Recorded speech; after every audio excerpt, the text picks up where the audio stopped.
हाँ हो तुम दोनों? आ रही हूँ जी। क्या हुआ, आज तो आप बहुत खुश हो जी। बापू आपने बुलाया? हाँ बिटिया, खुशी की तो बात है कलावती। हमने जो फॉर्म भरा था ना, उसमें हमारी केशवी का नाम आ गया है। अब हमारी केशवी बड़े स्कूल में पढ़ेगी। अरे केशवी बिटिया, उदास क्यों हो गई? क्या तू खुश नहीं है कि तू बड़े स्कूल में पढ़ने जाएगी? माँ बापू सब मेरे काले रंग का मजाक उड़ाते हैं। सब कहते हैं कि मेरा काला रंग है और इतने लंबे लंबे काले नागिन जैसे बाल हैं। ये कहकर पहले वाले स्कूल में सब मेरी हंसी उड़ाते थे। मुझे पता है इस स्कूल में भी सब मेरी हंसी उड़ाएंगे। नहीं बिटिया, वो बहुत बड़ा स्कूल है, वहां पर कोई हंसी नहीं उड़ाएगा। तुझे वहां बहुत अच्छा लगेगा। केशवी का रंग काला था, पर उसके बाल बहुत ही सुंदर और लंबे घने थे। केशवी के काले रंग के लिए उसे बहुत सुनना पड़ता था।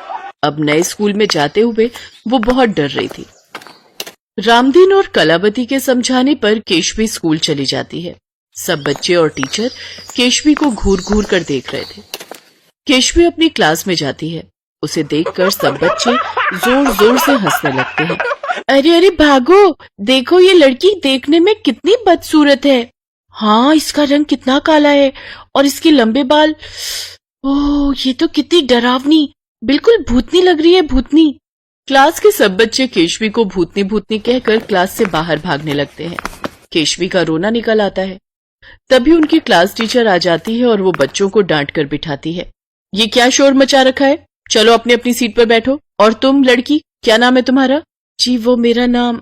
क्या बात है, काली होने के साथ साथ गूंगी भी हो क्या? पता नहीं आज का दिन कैसा जाएगा। इतनी भद्दी शक्ल की लड़की हो तुम। जाओ सीट पर बैठो। तभी क्लास में दूसरी टीचर आ जाती है और वो केशवी को बैठा हुआ देखती है। सुनैना मैडम, ये न्यू एडमिशन आई है क्या क्लास में? हाँ दीपिका मैडम, है तो गरीब पर वो मुफ्त फॉर्म भरा होगा, उसी वजह से एडमिशन मिल गया, वरना इतने बड़े स्कूल में एडमिशन कहाँ मिलता है। लड़की का भले ही रंग काला है पर बाल देखो कितने लंबे हैं। वैसे एक बात बोलूं, जरा कान इधर लाना। टीचर दीपिका टीचर सुनैना के कान में कुछ कहती है, जिसे सुनकर टीचर सुनैना चौंक जाती है। अगले दिन से टीचर सुनैना का व्यवहार केशवी के साथ बिल्कुल बदल जाता है।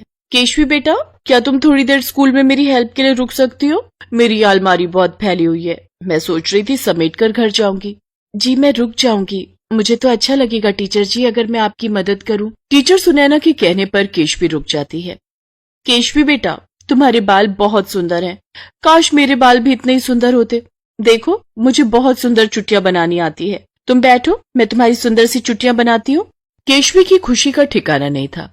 आज उसकी क्लास टीचर उस पर इतना प्यार बरसा रही थी। टीचर उसे कुर्सी पर बैठा देती है और उससे प्यार से बात करती है और चालाकी से चुपचाप उसकी चोटी के थोड़े से बाल काट लेती है। केशवी को इस बारे में पता ही नहीं चलता। केशवी खुश हो जाती है क्योंकि उसकी टीचर उसके साथ बहुत अच्छे से बात करने लगी थी। केशवी रोजाना ही किसी न किसी काम के लिए अपनी टीचर के साथ रुक जाती थी। अब तो उसकी टीचर ने उसे क्लास मॉनिटर भी बना दिया था। केशवी के माता पिता भी इस बात से संतुष्ट थे कि केशवी का अपने स्कूल में मन लग गया है, पर धीरे धीरे केशवी के बाल छोटे होने लगे। एक दिन केशवी सिर धोकर बाहर निकली तो कलावती उससे बोली, केशवी तेरे बाल इतने छोटे कैसे हो गए? तूने तो कटवाए भी नहीं, दिखा तो जरा, कहीं किसी सहेली ने तो नहीं काट दिए?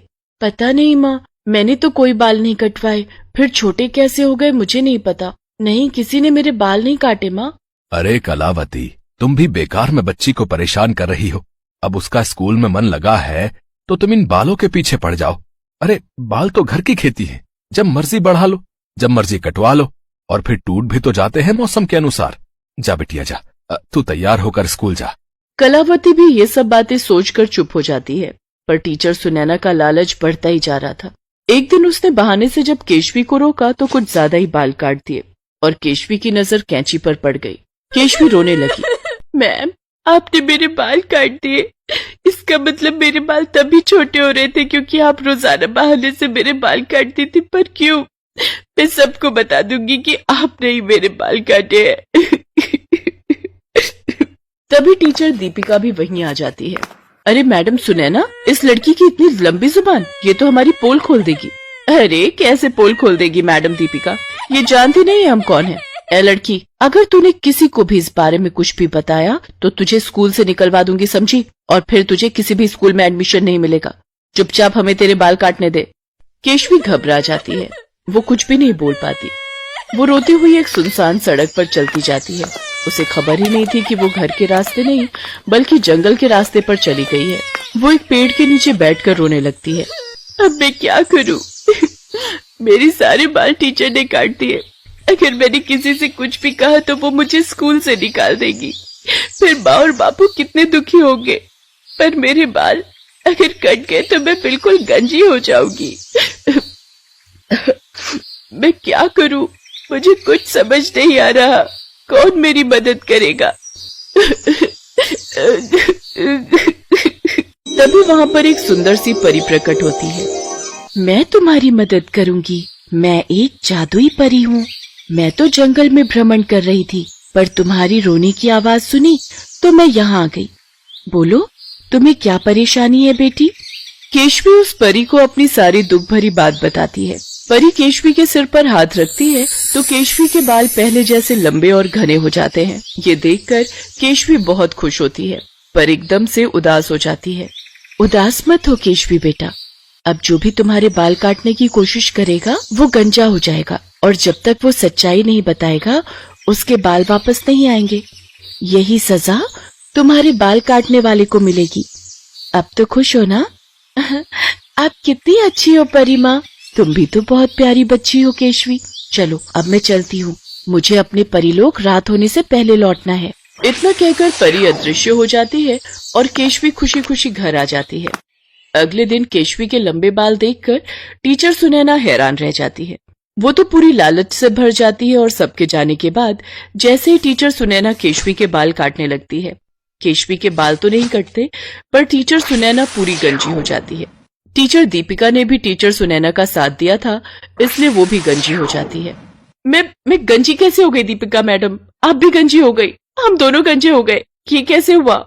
हाँ सुनैना मैडम, मैं भी गंजी हो गई। हम दोनों गंजे हो गए।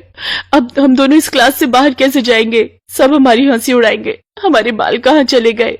आप दोनों के बाल अब तब तक वापस नहीं आएंगे जब तक आप प्रिंसिपल मैडम और सबके सामने अपनी गलती को स्वीकार नहीं करोगे। परी माँ ने आप दोनों के बाल छीन लिए। अब आया मजा। किसी के बाल काटकर आप कितना खुश हो रही थी। मैं अभी प्रिंसिपल मैडम और बाकी स्टाफ टीचर्स को बुला कर लाती हूँ। केशवी सबको बुलाकर लाती है और सबके सामने सच्चाई आ जाती है। सुनैना और दीपिका अपनी गलती मान लेती हैं। वो दोनों केशवी के बाल काटकर बेचा करती थी। वास्तव में वो बाल बेचने का व्यापार करती थी। सुनैना मैडम, दीपिका मैडम, आप दोनों को शर्म आनी चाहिए। आप दोनों टीचर के नाम पर धब्बा हो। हमारे स्कूल की सारी इज्जत आप दोनों के कारण गिर जाती अगर आज केशवी हमें इस बारे में ना बताती। पैसे की लालच में आप अपना टीचर का पद भी भूल गई कि टीचर तो भगवान का रूप होते हैं। आप दोनों को शर्म आनी चाहिए। मैं आप दोनों को अपने स्कूल से इसी समय निकाल रही हूँ और आपको किसी भी स्कूल में टीचर की नौकरी नहीं मिलेगी। मैं सारे स्कूल्स में अभी फोन करके मना कर दूंगी। आपके सारे सर्टिफिकेट छीन लिए जाएंगे। केशवी बेटा, वेरी गुड। तुम बहुत बहादुर बच्ची हो, तभी तो परी माँ के रूप में गॉड ने तुम्हारी हेल्प की। गॉड ब्लेस यू बेटा। टीचर सुनैना और टीचर दीपिका के बाल तो वापस आ जाते हैं, पर उनका टीचर का पद उन्हें वापस कभी नहीं मिलता। उनकी सारी डिग्रियां छीन ली जाती हैं। आज वो अपने किए पर बहुत पछता रही थी। समाज और रिश्तेदार में उनका बहुत अपमान होता है। उस दिन के बाद केशवी से सबने प्यार से बात करनी शुरू कर दी। अब कोई भी केशवी के काले रंग से नफरत नहीं करता था।